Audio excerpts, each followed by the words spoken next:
Treasurer Bahoric, Auditor Smith, Superintendent Dixon, and Director Smito. We appreciate the opportunity to share with you the work of the Department of Engagement.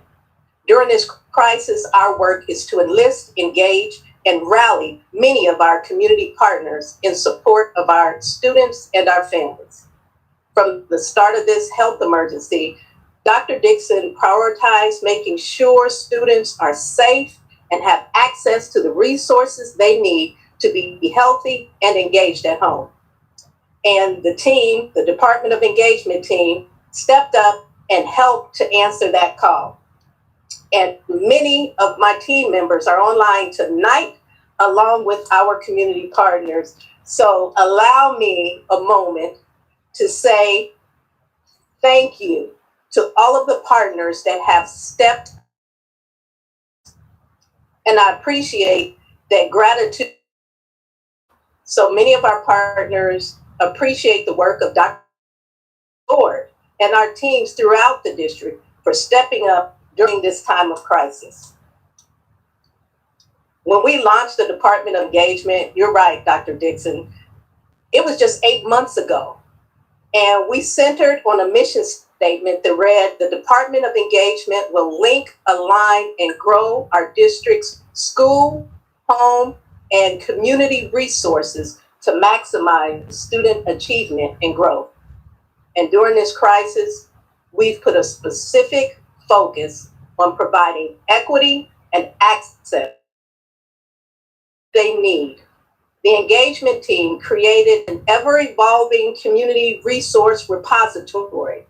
The Family Resources section on the StaySafeCCS.org website includes contact information for more than 110 organizations and local businesses, which can help families with everything from getting free groceries, free internet service, to free educational activities and games for their students. There's even information on what a family member can do if they're struggling with depression, anxiety, or even need help paying bills during this crisis.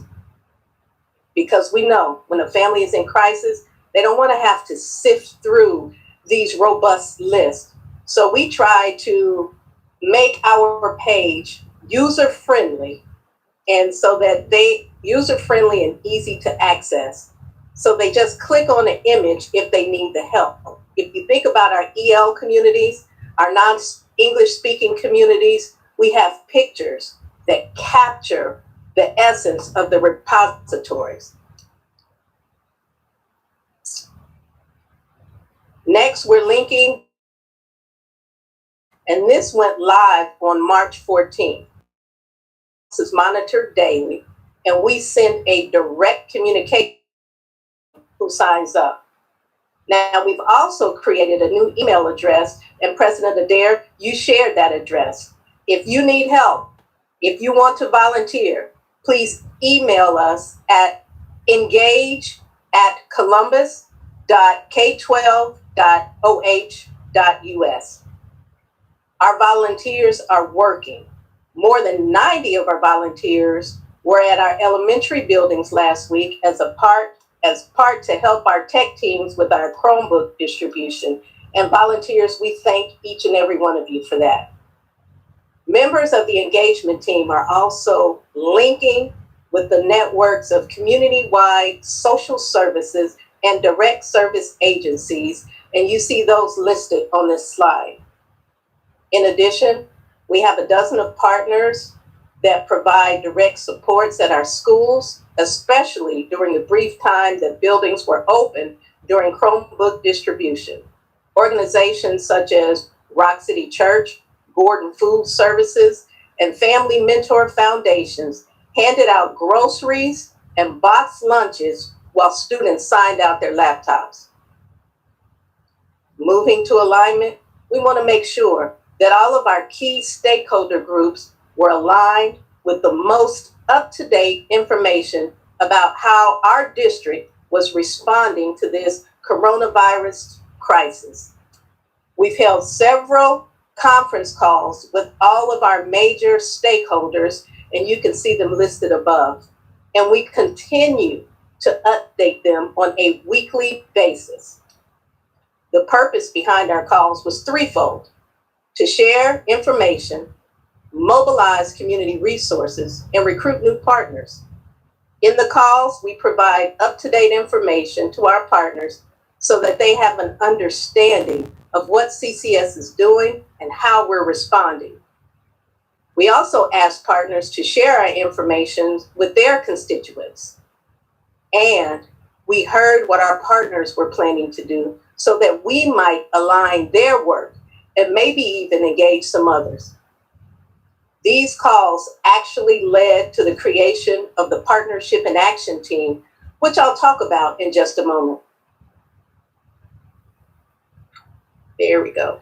Another important component of aligning our work was the Family Needs Survey. I've heard it mentioned here several times tonight, but this was critical to the work that we're doing.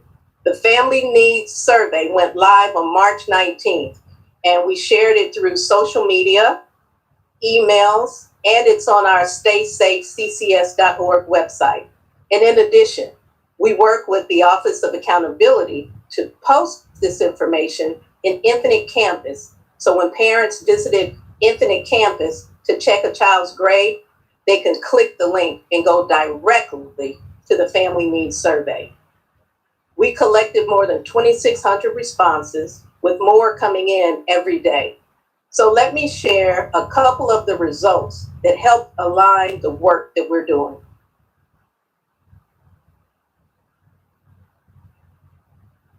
One of the first things that we wanted to know in a survey was how many families were visiting our grab and go sites for the free breakfast and lunch. As you can see, the majority of our families who responded to the survey said they didn't really need help with breakfast and lunch right now. And that lends to what Vice President Reyes was saying. Another 13% says, yes, we have visited the food sites.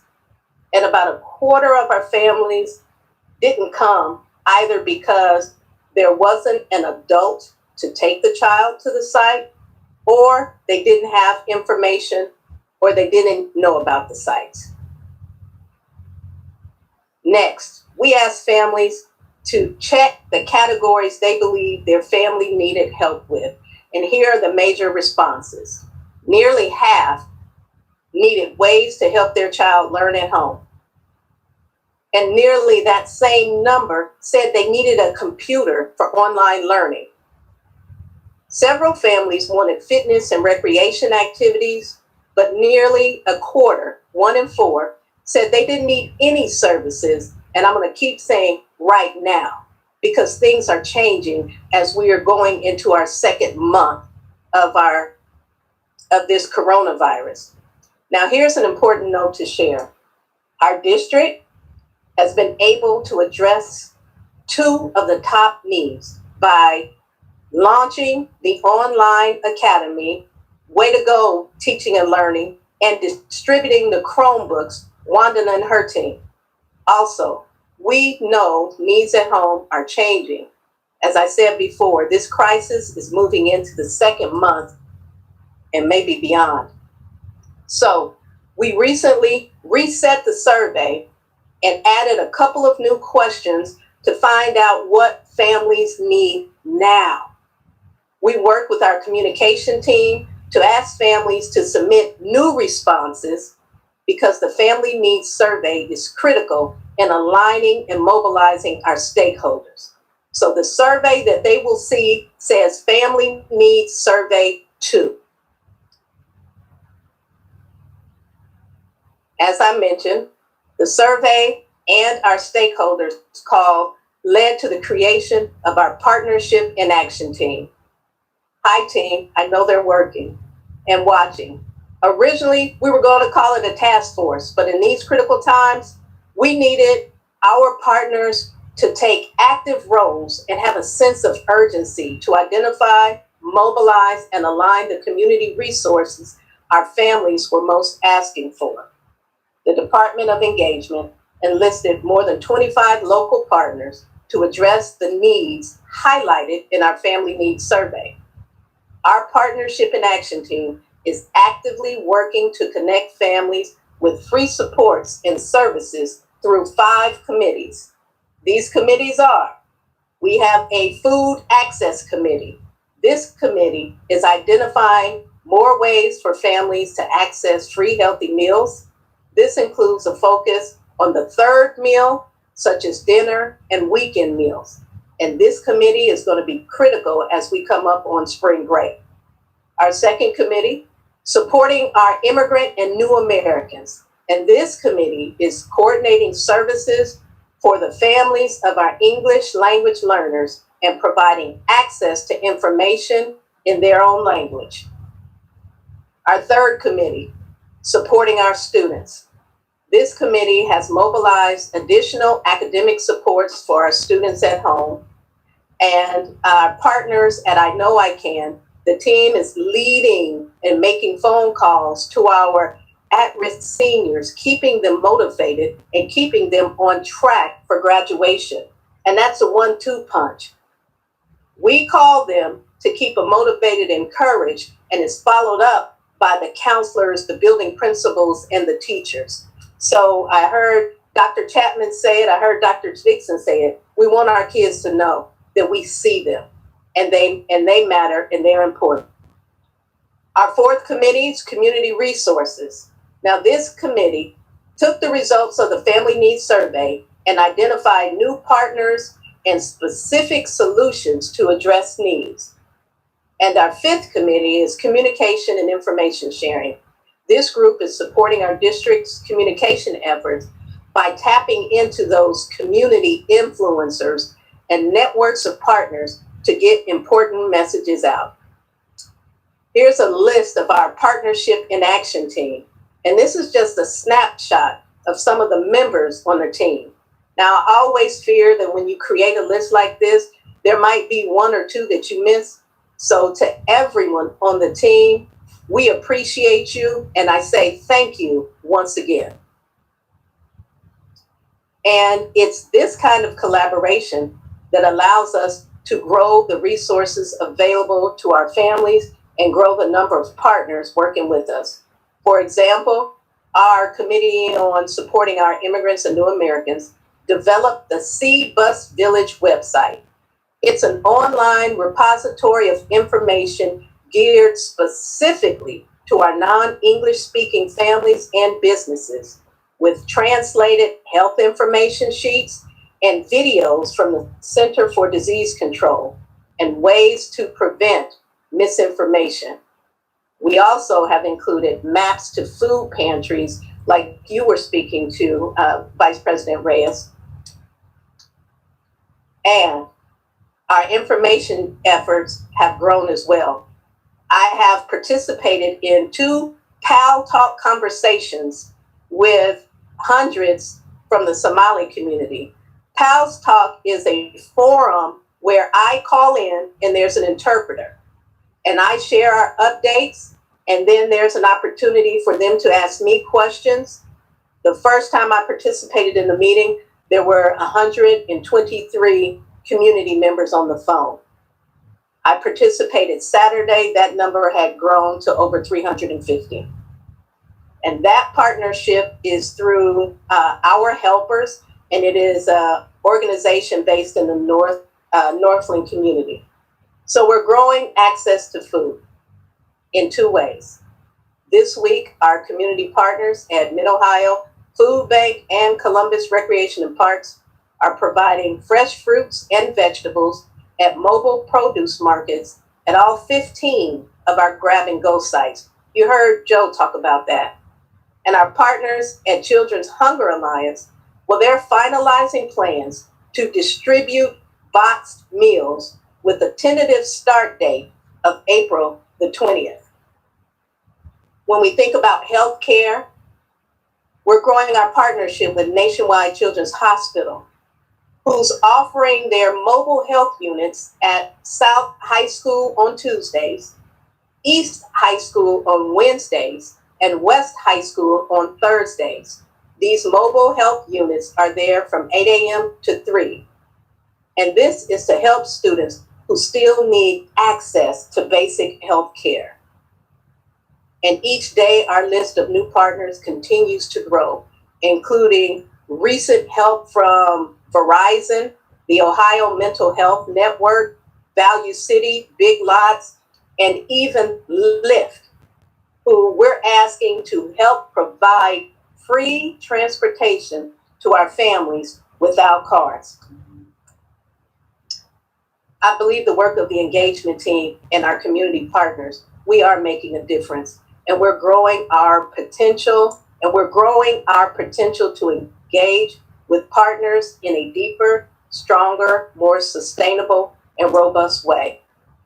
The work we're doing and the infrastructure that we're creating and serving our students and families today, and we are building a framework and foundation for a stronger tomorrow for Columbus City Schools. We're working in our purpose and aligned with our mission. I have to give credit to our superintendent who had the vision and the foresight to set up a Department of Engagement for Columbus City Schools. In closing, let me say as loudly and as boldly as I can from my Zoom box, thank you again to all of our community partners, our principals, our administrators, our staff, and my colleagues in each of our departments. And a special shout out to Maurice and Joe. Not a day goes by without me saying at least once, and you probably all heard it, teamwork makes the dream work. And that's because we truly are a Columbus team making this effort work for thousands of our students and our families each day.